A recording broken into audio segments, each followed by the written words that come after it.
Hello champions, welcome to Origin. मेरा नाम Prince Kumar है और आप सभी का ओरिजिन में बहुत बहुत स्वागत है।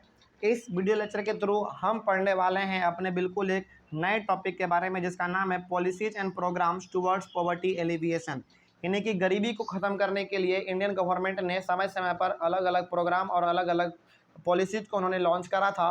इसी के बारे में आज हम लोग पढ़ेंगे कि आखिर कौन कौन से प्रोग्राम थे, कौन कौन से पॉलिसीज थे जिनको कि गरीबी ख़त्म करने के लिए लाया गया था। ठीक ना, चलिए तो क्या लिखा हुआ है, the government had adopted 3 dimensions to alleviate poverty from India. यानी कि गवर्नमेंट ने 3 मेजर स्टेप उठाए थे गरीबी को ख़त्म करने के लिए। सबसे पहला हमारा था ग्रोथ ओरिएंटेड अप्रोच, उसके बाद फिर ये हमारा ए हो गया, फिर बी प्रोग्राम्स, या फिर आप इसको एम्प्लॉयमेंट ओरिएंटेड अप्रोच भी कह सकते हैं। तो ए हो गया, बी हो गया, और बी के अंदर हमारा बहुत ही अलग अलग प्रकार का टॉपिक मिलेगा। जैसे पहला मिलेगा आपको रूरल एम्प्लॉयमेंट जनरेशन प्रोग्राम यानी कि REGP। उसके बाद फिर बी के अंदर आपको और मिलेगा प्राइम मिनिस्टर रोजगार योजना यानी कि PMRY। उसके बाद फिर उसी के अंदर में आपको मिलेगा स्वर्ण जयंती शहरी रोजगार योजना यानी कि SJSRY। उसके बाद फिर आपको इसी में मिलेगा प्रधानमंत्री Mahatma Gandhi national rural employment guarantee act 2005, जिसको कि हम लोग मनरेगा के नाम से भी जानते हैं।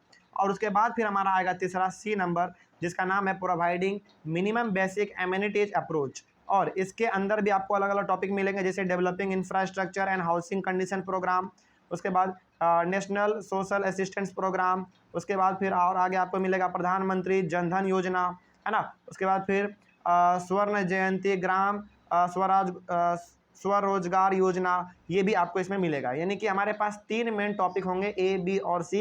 इन तीनों के अंदर आपको अलग अलग टॉपिक देखने को मिलेंगे, यानी कि सब टॉपिक आपको देखने को मिलेंगे। तो इनको हम लोग एक एक करके पढ़ लेते हैं, ठीक है। चलिए तो शुरुआत हम लोग अपना यहाँ से कर देते हैं। पहला था हमारा ग्रोथ ओरिएंटेड अप्रोच, यानी कि ग्रोथ के लिए, फिर एम्प्लॉयमेंट के लिए, है ना, अलग अलग चीज़ों के लिए अलग अलग पॉलिसी नियम प्रोग्राम लाए गए थे इंडियन गवर्नमेंट के द्वारा। तो हमारे पास 3 है, ए, बी और सी। तो हम लोग इन तीनों को एक एक करके जान लेते हैं। चूंकि हमारा बी वाला और सी वाला थोड़ा सा लंबा है, तो उसको हम लोग 2-3 पार्ट में डिवाइड कर लेंगे, ठीक ना। चलिए तो पहला हमारा होगा ग्रोथ ओरिएंटेड अप्रोच। इसका मकसद क्या था? इसका मतलब था इकोनॉमिक ग्रोथ, यानी कि इंडिया का जो इकोनॉमी है उसको किस प्रकार से बढ़ा सकते हैं, किस प्रकार से उसमें ग्रोथ का हम लोग कर सकते हैं, ये इनका पहला मकसद था। उसके बाद दूसरा increase in gross domestic product यानी कि GDP, किस प्रकार से GDP में हम लोग बढ़ावा ला सकते हैं, यानी कि इंक्रीजमेंट हम लोग GDP में कैसे ला सकते हैं, ये भी हमारा ग्रोथ ओरिएंटेड अप्रोच का ही एक अहम हिस्सा था। उसके बाद फिर है increase in per capita income, यानी कि PCI पर कैपिटा इनकम में किस प्रकार से इंक्रीजमेंट लाया जा सके, ये भी हम लोग ग्रोथ ओरिएंटेड अप्रोच में ही पढ़ते हैं, ठीक ना। चलिए तो शुरुआत हम लोग कर देते हैं। ये हो गया हमारा फर्स्ट वाला। सेकंड वाला देख लेते हैं थोड़ा सा क्या है। प्रोग्राम, या फिर आप इसको एम्प्लॉयमेंट ओरिएंटेड अप्रोच भी कह सकते हैं, यानी कि एम्प्लॉयमेंट से रिलेटेड ये होगा।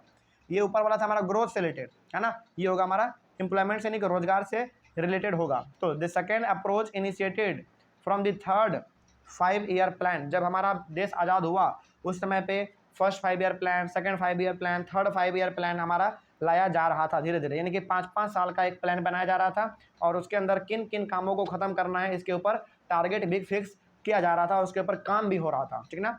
तो पहला है, और ये थर्ड 5 ईयर प्लान के अंदर ही हम लोग पढ़ेंगे कि क्या क्या हम लोगों के सामने बदलाव आया। तो कब से कब के बारे में पढ़ेंगे हम लोग? बी वाले में हम लोग पढ़ेंगे 1961 से लेकर 66 तक के टाइम पीरियड के बारे में पढ़ेंगे कि आखिर इस थर्ड 5 ईयर प्लान के अंदर कौन कौन से नए नए डिसीजन लिए गए थे और कौन कौन से प्रोग्राम और पॉलिसीज लॉन्च किए गए थे, ठीक ना। तो इसी के बारे में हम लोग पढ़ेंगे। तो सबसे पहला हमारा इसमें आता है रूरल एम्प्लॉयमेंट जनरेशन प्रोग्राम, यानी कि REGP। किस प्रकार से गाँवों में, यानी कि रूरल एरियाज में एम्प्लॉयमेंट को जनरेट किया जाए, इसके बारे में पहला हमारा है। इसके बारे में हम लोग पढ़ लेते हैं पहला।